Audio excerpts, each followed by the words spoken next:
Welcome back to another technical deep dive here in the debug zone. Today we're tackling a big question and breaking it down with insights from other users. Hopefully this clears up some misconceptions and helps you get the answer you need. So buckle up, stay a little curious, and let's jump right in.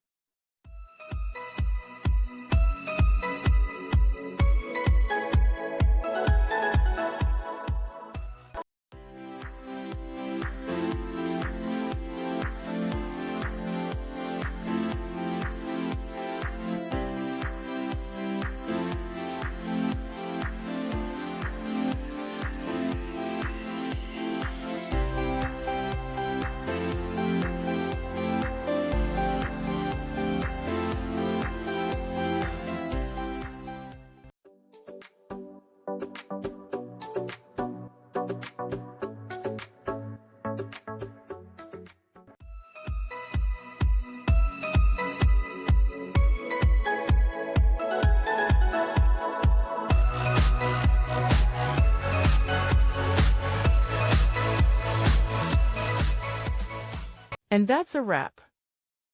I hope you found the answer you were looking for. If you did, take a second to hit that subscribe button. It really helps out. And let me know in the comments which solution worked best for you. See you next time in the debug zone.